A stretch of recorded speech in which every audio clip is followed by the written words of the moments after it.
Of all the heated debates in our country, the United States seems to be stuck on a few in particular. One of these is abortion. Should it be kept legal? Our guests today come from completely opposing sides of this topic, but both have interesting stories to tell. One is a happily married mother of two, and the other also married with children. Both are from the town of Fairview, Pennsylvania. One would not think they are so different. Kristen and Susan, welcome. Let's get started. Why don't we start off by hearing a bit more detail from each of you? Susan, why don't you go ahead? Okay, well, I grew up in a very religious Irish Catholic family with 7 brothers and sisters. We went to church every Sunday. My parents always told us that each and every one of us was the best thing that happened to them since the one before, even if there wasn't always enough food on the table for everyone. When abortion gets brought up, it just reminds me of that value of family that so many today seem to have lost. That sounds like such a loving environment. And how nice that you were able to do so well for yourself so your family today doesn't have that struggle for the necessities. Yes, I think my parents definitely taught me the value of hard work. Why don't you tell us a bit about what's going on with your daughter? My daughter, Kelly, is a junior in high school. 17. She has been dating the same young man for about a year now. We have a rule in our house that the girls cannot date until they're 16, and Kelly started spending lots of time with Kyle right after her birthday. We approved of him and were quite happy. We know his family well. We go to church with them. Then about a month ago, she told us that she was pregnant.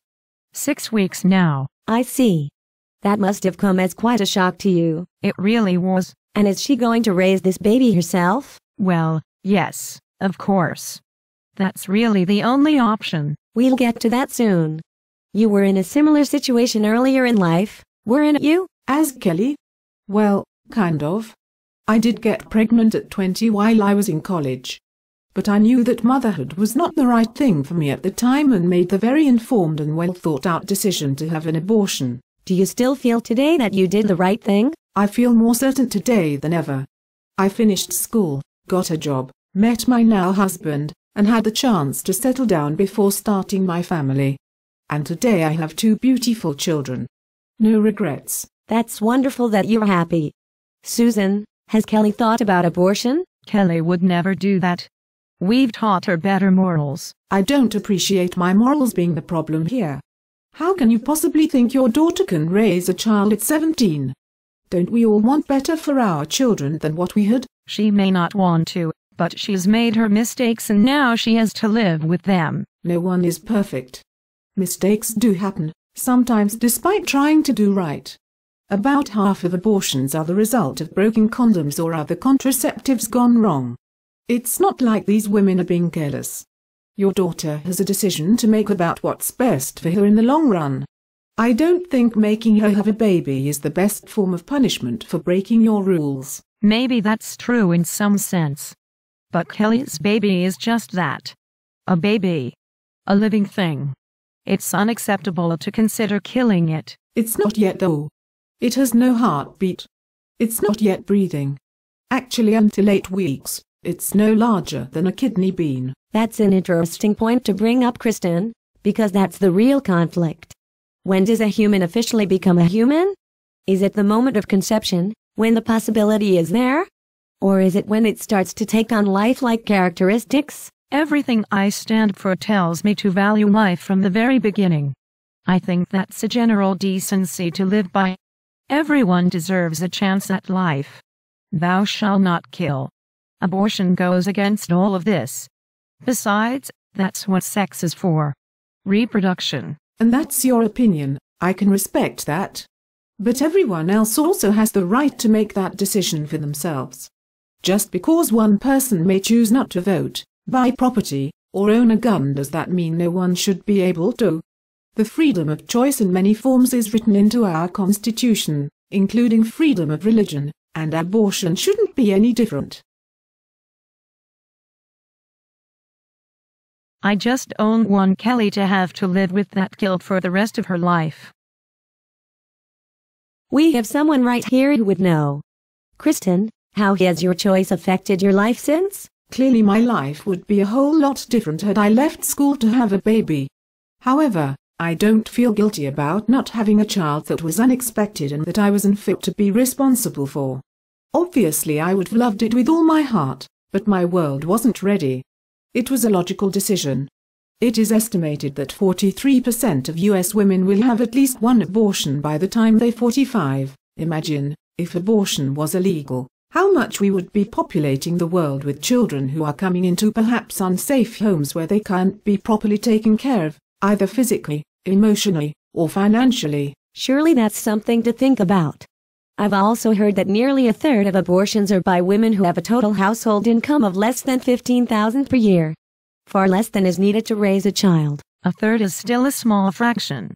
I still feel most who get abortions are teens who have been taught they can do whatever they want to avoid dealing with the consequences of their actions. That's not an okay approach at life to be enforcing. Did you know 2,428 teens 17 and younger had abortions in our state alone in 2008? No, I didn't, but I support them. Because that's 2,428 girls who are giving themselves a shot at the life they really want instead of condemning themselves and their children to life in poverty. Besides, there are other factors that play in here. Some abortions are also done because of known health risks to the mother or child. This isn't just pregnant teens or drunken one-night stands we're talking about here. Would you feel any differently about Kelly having an abortion if they knew her baby was going to be born with sickle cell anemia or Down syndrome? God has a reason for everything he does. Not wanting the burden of a child with a disability doesn't make abortion okay. That makes it even more wrong. That is another common disagreement between pro-choice and pro-life parties.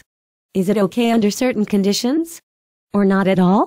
There must be some middle ground here, and I'm sure we could go on about this topic all day, but let's have both of you give some concluding points you want the other to think about.